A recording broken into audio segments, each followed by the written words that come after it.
सभी मिलकर श्रद्धा से उस परमपिता परमात्मा का ओम नाम का उच्चारण करेंगे।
उपस्थित बाहर से पधारे हुए आर्य सज्जनों, पूज्य मातृशक्ति, आदरणीय आचार्य जी, प्रिय विद्यार्थियों,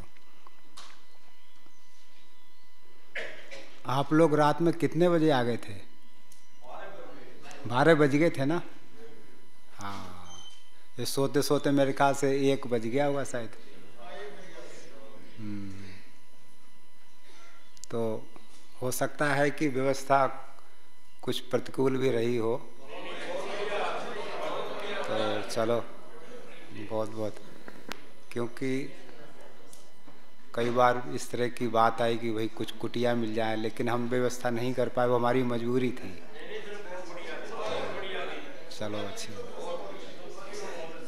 ठीक है।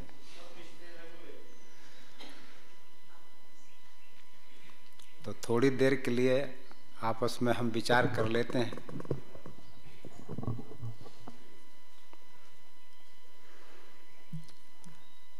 महर्षि दयानंद जी महाराज ने आर्य समाज के तीसरे नियम में एक विशेष बात कही है। वो विशेष बात यह है कि उन्होंने वेदों को पुस्तक ही नहीं माना है, सत्य विद्या की पुस्तक माना है। क्या नियम है तीसरा? सत्य विद्याओं का पुस्तक है। वेद का पढ़ना पढ़ाना और सुनना सुनाना सब आर्यों का परम धर्म है। जब ऋषि ने ये तीसरा नियम बनाया तो कुछ लोगों ने आपत्ति खड़ी की और स्वामी जी से निवेदन किया कि स्वामी जी महाराज, हम आपके साथ में हो जाएंगे। कब? अगर आप आर्य समाज के तीसरे नियम में थोड़ा सा परिवर्तन कर दीजिए। तो स्वामी जी कहने लगे, कौन सा परिवर्तन आप चाहते हैं? क्या परिवर्तन आप चाहते हैं? तो वो शायद ब्रह्म समाज के कोई नेता थे, केशव चंद्र सेन ऐसा कुछ नाम था। तो उन्होंने केशव चंद्र सेन जी को पूछा कि आप क्या परिवर्तन चाहते हैं? तो उन्होंने कहा कि बस केवल इतना परिवर्तन चाहते हैं कि आप ये लिख दीजिए कि वेद सब विद्याओं की पुस्तक है। वेद का पढ़ना पढ़ाना और वेद का सुनना सुनना सब आर्यों का परम धर्म है। यहाँ तक तो ठीक है, इसमें किसी को कोई आपत्ति नहीं है, पर ये सत्य शब्द इसमें से निकाल दीजिए। तो ऋषि दयानंद जी ने कहा कि यही तो वेदों का बल है। अगर हम सत्य शब्द को निकाल दें, वेद सब विद्याओं की पुस्तक है, तो वेद में फिर सब प्रकार की, यानी झूठी और सच्ची और ये सब इधर उधर सब विद्याओं की पुस्तक हो जाएगी। जैसे अथर्ववेद में कुछ लोग क्या करते हैं, जादू टोना निकाल देते हैं।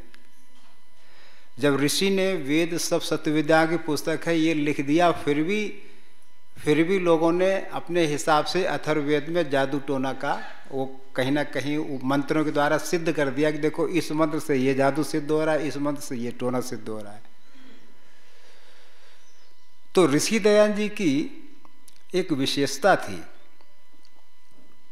और वो विशेषता कहीं कहीं मिलती है, किसी किसी व्यक्ति में मिलती है।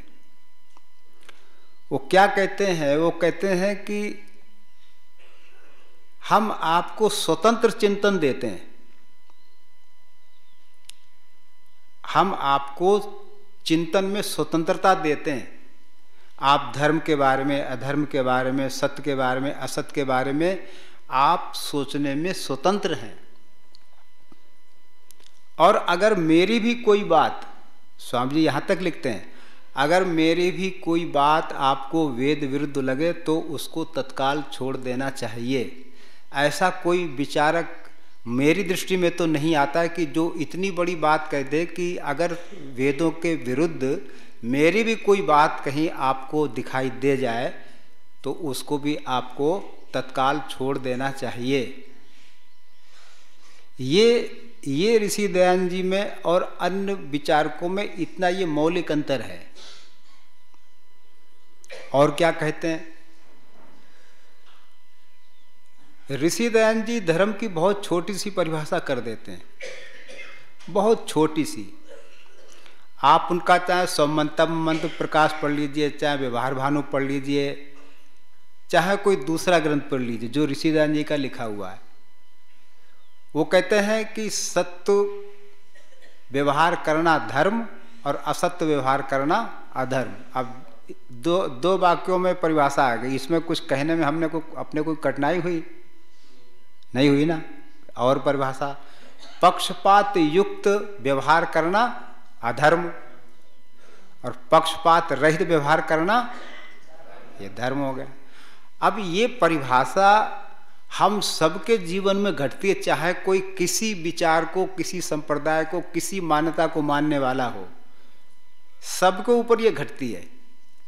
इसमें किसी का कोई विरोध नहीं है, क्योंकि जहां जहां भी पक्षपात है, चाहे वो परिवार में पक्षपात है, एक को अधिक चाहते हैं, एक को कम चाहते हैं, एक की उपेक्षा कर देते हैं, एक को बहुत प्रेम दे देते हैं, एक को थोड़ा कम दे देते हैं, एक को थोड़ा अधिक दे देते हैं।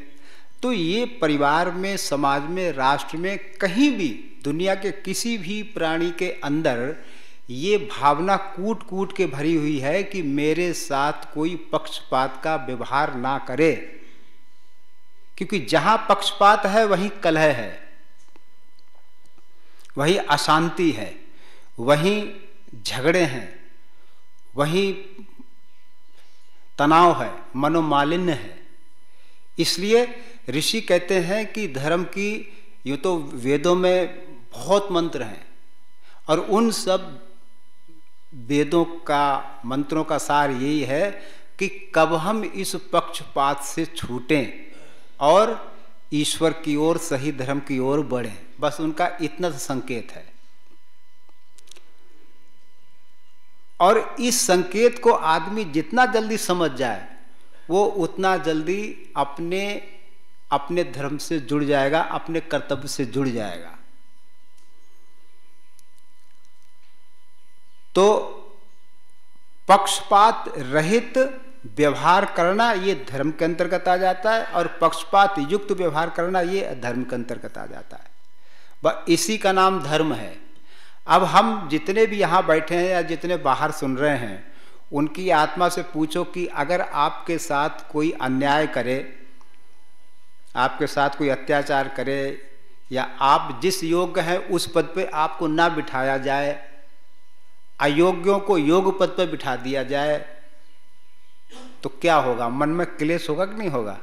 मन में दुख होगा ना, कि देखो मैं इतना योग्य होता हुआ भी मुझे स्थान नहीं मिला और ये अयोग्य, इसको वो स्थान दे दिया गया जिसके ये योग्य नहीं था। इसी का नाम है पक्षपात। इसलिए संध्या हम करते हैं, हम ध्यान करते हैं, हम समाज में व्यवहार करते हैं, तो इन चीज़ों का बहुत ध्यान रखना चाहिए कि मेरे द्वारा किसी के साथ पक्षपात ना हो जाए। एक तो भूल से हो जाता है, मान लो भूल से किसी के साथ 19-20 हो गया तो भाई हमने क्षमा मांग ली, जी गलती हो गई, हम भूल में ऐसा कर बैठे, ठीक है। लेकिन जानबूझ करके किसी के साथ पक्षपात करना ये जो है ये हमारे लिए मन में अशांति का कारण बन जाएगा।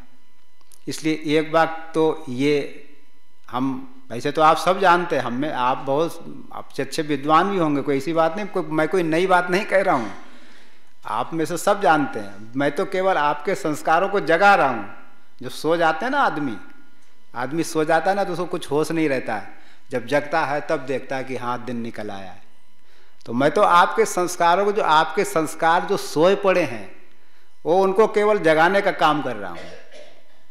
तो एक तो ये हमें गहराई से विचार करना चाहिए कि परिवार में, समाज में, देश में, स्कूल में, अध्यापक और विद्यार्थियों में, जहाँ लेडीज हैं उनके गुरुकुल में, कहीं भी स्वयं व्यक्तिगत रूप से ये विचार करना चाहिए कि अगर मैं लोकप्रियता चाहता हूँ, यदि मैं सम्मानित होना चाहता हूँ, यदि मैं चाहता हूँ कि लोग मुझे प्रिय कहें, लोग मेरे साथ प्रेम का व्यवहार करें, लोगों के साथ मेरी आत्मीयता हो, तो इसका सबसे पहला बिंदु जो पॉइंट है वो यही है कि अपने मन के अंदर से ये पक्षपात की भावना को धीरे धीरे धीरे धीरे करके निकाल देने का काम शुरू कर दें।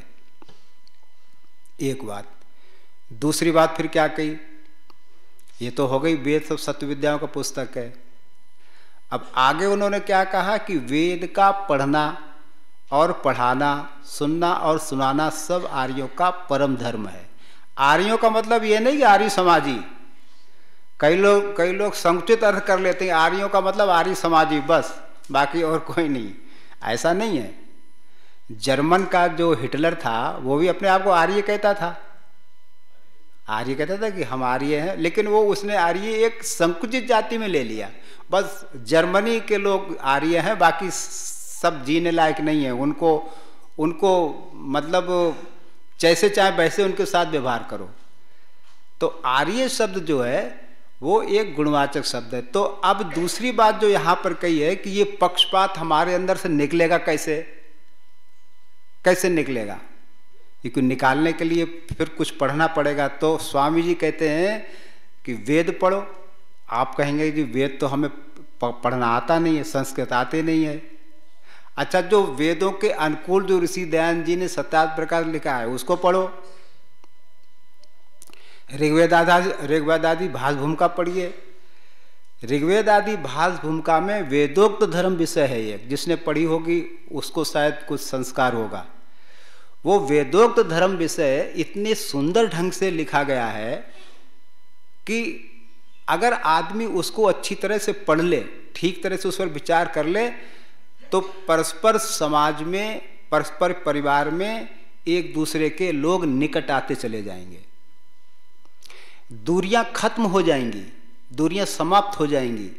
जो दूरियां हमारे बीच में बन गई हैं मनोमालिन्य के कारण से, वो दूरियों को पाटने का काम जो है वो वेदोक्त धर्म विषय जो स्वामी जी ने लिखा है। वैसे तो स्वामी जी ने सब कुछ अच्छा ही लिखा है, ऐसी बात नहीं है, लेकिन वो विशेष रूप से जो उसको मैंने पढ़ा तो उसमें ये दूरियों को, मनुष्य के बीच में जो खाई दूरी जो बढ़ रही है, इस खाई को, इस दूरी को भरने का काम जो है वो वेदोक्त धर्म विषय सब लोगों को पढ़ना चाहिए।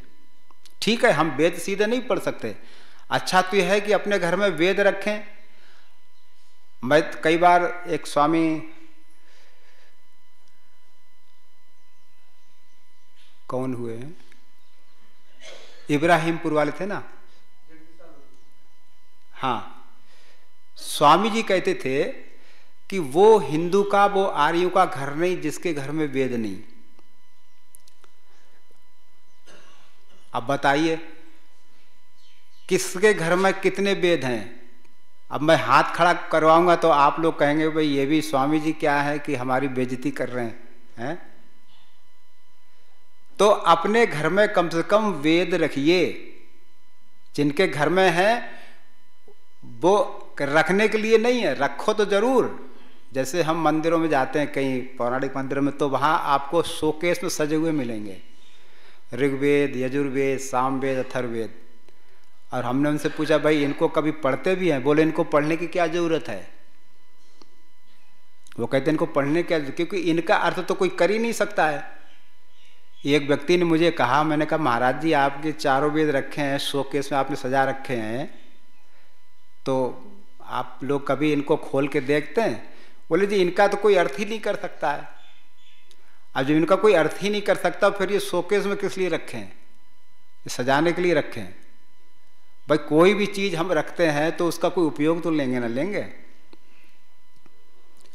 तो आप लोग जिनके घर में वेद हैं, बहुत अच्छी बात है। मैं तो कहता हूं कि हर घर में, चाहे माता हो, पुत्र हो, कोई भी हो, हर घर में ये वेद पहुंचना चाहिए। और वेद पहुंचने के साथ साथ हमारे मस्तिष्क में भी उसके विचार पहुंचने चाहिए। अगर मस्तिष्क में नहीं है, हम केवल वेद तो ठीक है जी हमारे घर में वेद है, हमने हाथ खड़े कर दिए। अच्छा, कभी वो वेद धूल चाट रहे हैं या उनको निकाल करके कभी पढ़ते भी हैं? तो धूल नहीं लगी होनी चाहिए वेदों में। वेद को निकाल करके उनको कम से कम रोज एक मंत्र का स्वाध्याय करें। उसमें इतनी तरह की बातें हैं, इतनी तरह की शिक्षा है, स्त्री के लिए, पुरुष के लिए, बच्चे के लिए, बूढ़े के लिए, जवान के लिए, जो कब्र में पैर लटकाए बैठा है उसके लिए भी। कब्र में पैर लटकाए बैठा के समझते हैं ना। शतपथ ब्राह्मण में एक बात आई है स्वाध्याय के विषय में। स्वाध्याय आप समझते हैं सब स्वाध्याय। वो कहते हैं कि एक व्यक्ति बिछौने पर लेटा है, श्रृंगार किए हुए है, आभूषण पहने हैं, स्त्री कह लें या पुरुष कह लें, कोई भी लगा सकते हैं आप। आभूषण पहने हुए, श्रृंगार पहने हुए है और खूब अच्छे कपड़े पहने हुए है और बिस्तर पर लेटा है। कहते हैं बिस्तर पर लेटे लेटे भी अगर वो किसी अच्छे ग्रंथ का, वेदों का स्वाध्याय करता है तो वो व्यक्ति भी धीरे धीरे करके स्वाधीन हो जाता है। यानी वो स्वतंत्र चिंतन करने में उसका दिमाग तेजी से चलने लग जाता है। वो फिर किसी का गुलाम नहीं रहता है, किसी के अधीन नहीं रहता है। मतलब इसका ये नहीं जी हमें तो समय नहीं मिलता है, या एक स्कूल कॉलेज में पढ़ रहा है वो कहेगा जी वेद कोई पढ़ने की चीज़ है, हमें तो स्कूल का पढ़ना है, ऐसा नहीं।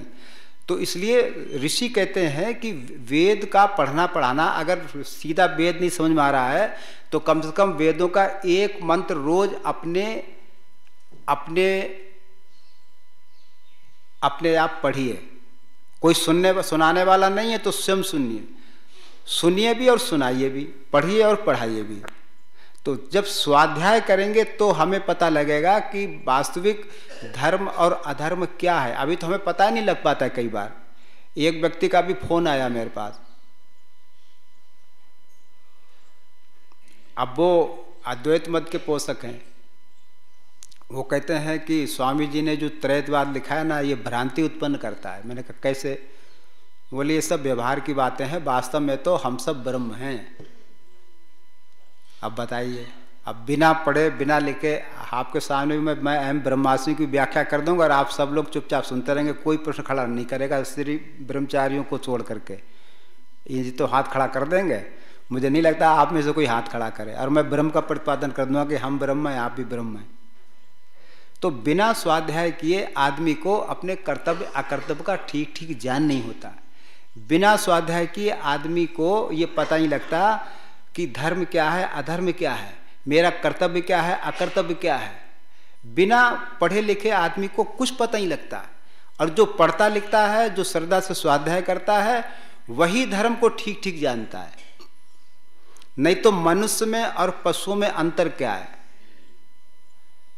अच्छा देखिए, पशु को हम भोग योनि मानते हैं, पशु भोग योनि है ना, और हम कौन है? हम कर्म योनि भी हैं और भोग योनि भी हैं, हम दोनों हैं। पशु केवल भोग योनि है। पशु जो है वो क्या करता है और एक मनुष्य क्या कर सकता है, इसमें अंतर देखिए, थोड़ा सा अंतर देखिए, और ये स्वाध्याय समझ में आता है। पशु जो है उसको जो है भूख लगी, ठीक है, और मनुष्य को भी भूख लगी। मनुष्य जो है अपने आहार का चुनाव अपनी इच्छा अनुसार कर सकता है कि ये मेरे शरीर के अनुकूल है, ये मेरे शरीर के प्रतिकूल है, ये भोजन मेरा पित्त बढ़ाएगा, ये कब बढ़ाएगा, ये बात बढ़ाएगा। लेकिन पशु को जब भूख लगेगी तो वो इस बात का विचार नहीं कर पाएगा कि मेरा ये क्या बढ़ाएगा और क्या घटाएगा। इससे क्या पता लगा कि पशु जो है वो पशु ही रहेगा, वो अच्छे बुरे का विचार नहीं कर सकता। पशु को आया क्रोध आया, तो पशु क्रोध का आलंबन उपस्थित होते ही अंधा होकर के उस पर आक्रमण कर बैठेगा। लेकिन मनुष्य पशु नहीं है। मनुष्य के पास विवेक शक्ति है कि वो चाहे क्रोध को बढ़ाए या घटाए, या क्रोध को नियंत्रित कर दे या क्रोध को अनियंत्रित कर दे। अच्छा क्रोध करने के परिणाम पर विचार करे या ना करे, क्रोध की हानियों पर वो अधिक ध्यान दे या उनके लाभों पर अधिक ध्यान दे। ये जो चुनाव है, ये जो शक्ति है, ये केवल भगवान ने मनुष्य को दी है, ये मनुष्य को मिली हुई है। इसलिए पशु से और मनुष्य में यही भेद है। लोग कहते हैं ना, कहते हैं जी ये पक्षी देखो, पक्षियों में कोई टेंशन है, अपना दाना डाल दो, चूंघते चूंघते उड़ जाते हैं। एक चिड़िया आई फुर से उड़ गई, वो चिड़िया फुर से उड़ गई, उनमें कोई तनाव देखा आपने? मनुष्य सबसे ज्यादा तनाव में है। क्यों? क्योंकि मनुष्य सबसे ज्यादा दुख में है। दुख में क्यों है? क्योंकि मनुष्य है। जब तक मनुष्य है तब तक मनुष्य के सामने दुख रहेगा। क्यों? क्योंकि उसे अपने मान अपमान अभाव भाव क्या चाहिए क्या नहीं चाहिए, इन सब का उसे जान रहता है। इसलिए मनुष्य दुख में है, क्योंकि वो मनुष्य है। कुत्ते को अपने दुख सुख का पता नहीं लगता है।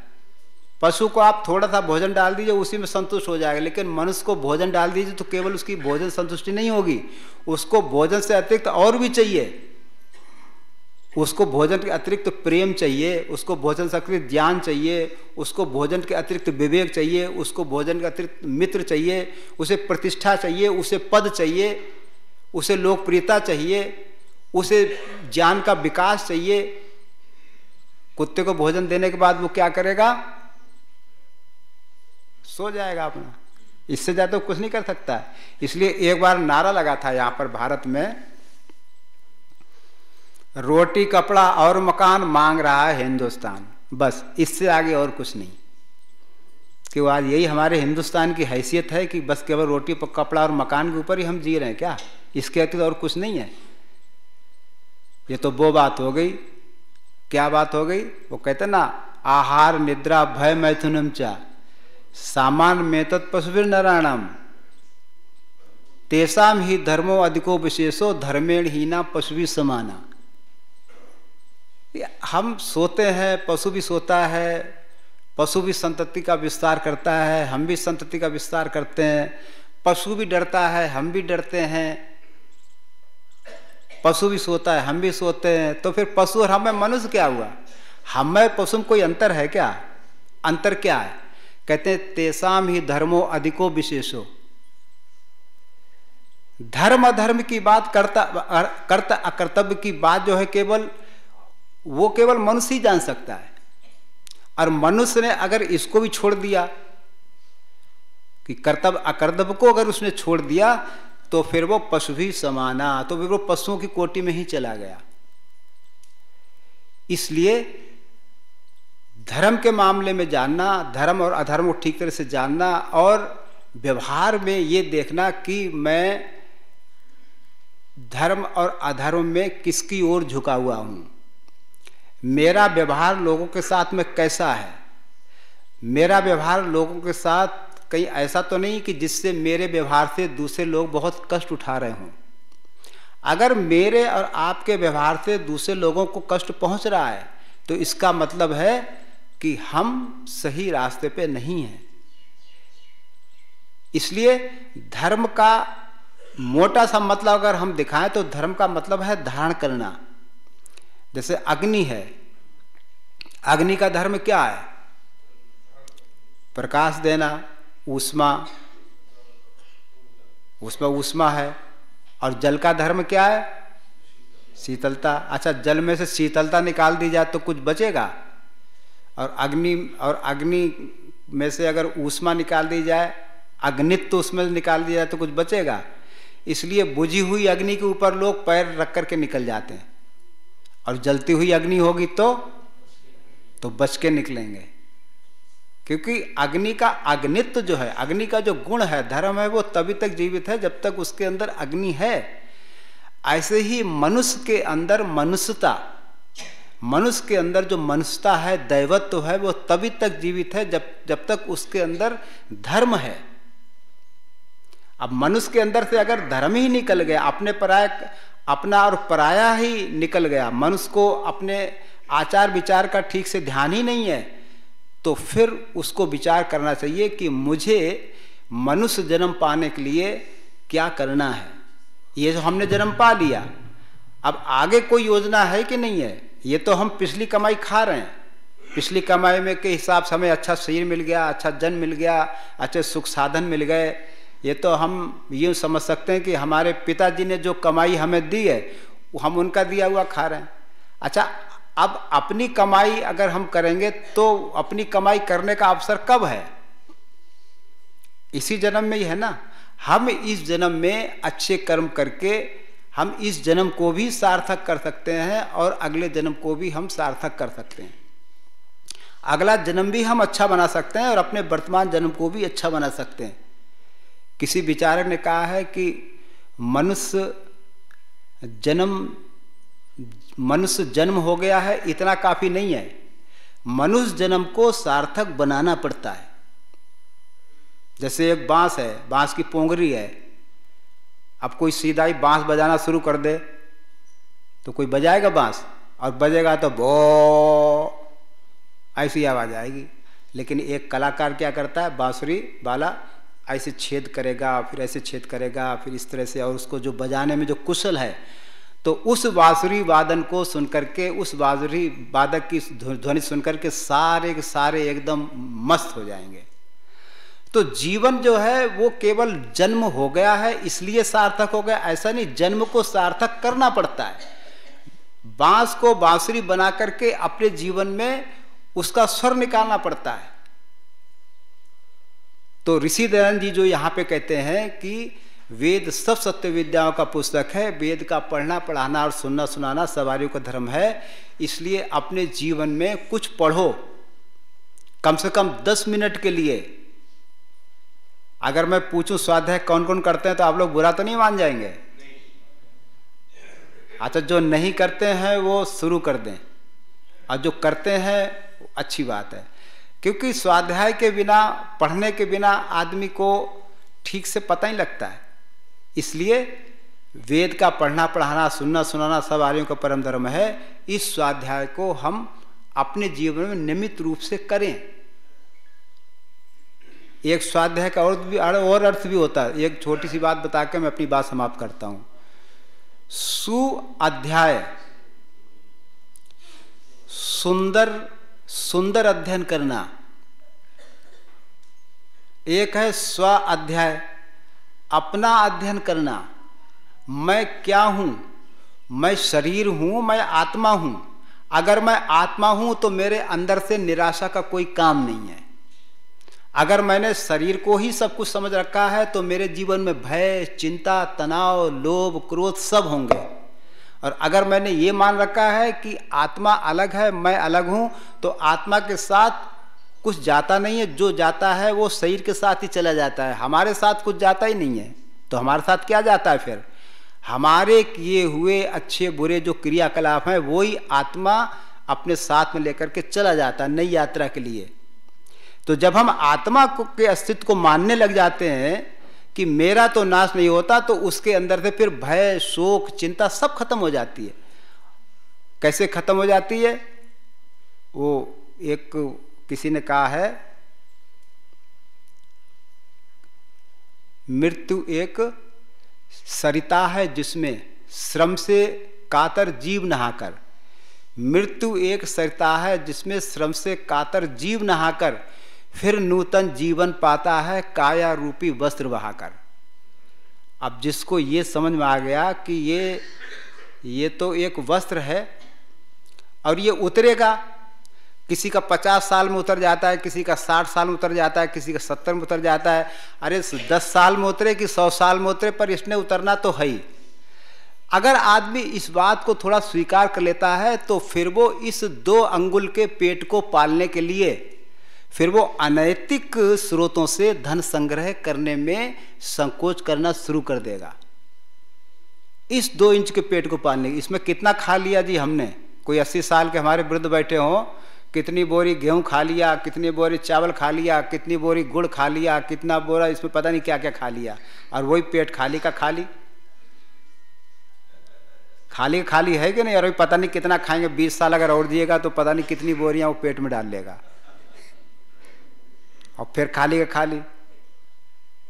तो इस पेट को पालने के लिए आदमी को प्रयास करना चाहिए। धनवान बनो, खूब अच्छे से धनवान बनो, संपत्तिवान बनो, अमेरिका से भी आगे निकल जाओ, मैं तो कहता हूँ कोई दिक्कत नहीं है। लेकिन ये सोचो कि मैं अपनी आत्मा को बेच तो नहीं रहा हूँ, मैंने अपनी आत्मा का कहीं पतन तो नहीं कर लिया है। एक बात ध्यान रखें, मैं अपनी बात समाप्त करता हूँ कि अगर हमारे जीवन में अगर गलत आदतें हैं तो वो आदतें हमारे आने वाली पीढ़ियों में भी संक्रमण हो जाएंगी। इसलिए संभालना है तो पहले अपने को संभालो, बच्चों को संभालने का ज़्यादा ध्यान मत करो। आप समझ जाएंगे, हम समझ जाएंगे, तो बच्चे हमें देख देख के ही समझ जाएंगे। हम संध्या करते हैं, बच्चों कहते हैं बैठ संध्या कर, पिताजी आप तो को तो हमने कभी देखा नहीं संध्या करते। अरे वो मैं कर लूँगा, तू मत कर, तू कर ले, हम नहीं करेंगे, हमें कोई जरूरत नहीं है, तू अभी बच्चा है। वो कहेगा पिताजी तुम नहीं करते तो हम भी नहीं करेंगे। कि संध्या बच्चों की चीज है क्या, आप क्यों नहीं कर रहे। तो इसलिए अपने से शुरुआत कर लीजिए। और आप सभी लोग यहाँ पे पधारे, आपका बहुत बहुत स्वागत है, आपका आभार है। और आगे कभी जब भी अवसर मिले तो आप यहाँ पर आइएगा, देखिएगा संस्था, ठीक है। आप कहेंगे अकेले आओ तो अकेले आ जाओ, दुकेले आओ दुकेले आ जाओ, ग्रुप में आओ तो ग्रुप में आ जाओ, जैसा भी अवसर मिले आते जाते रहना। तो अब इसी बात को यहाँ पे समाप्त करके अब शांति पाठ।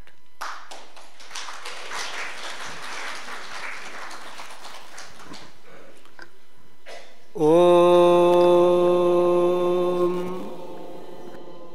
द्यौ शान्तिरन्तरिक्षं शान्ति पृथिवी शान्तिराप शान्तिरोषधया शान्तिः वनस्पतया शान्तिर्विश्वे देवा शान्तिर्ब्रह्म शान्ति सर्वं शान्ति शान्तिरेव शान्ति सामा शान्तिरेधि। ओम शान्ति शान्ति शान्तिः। सर्वेभ्यो नमः। सबको सादर नमस्ते।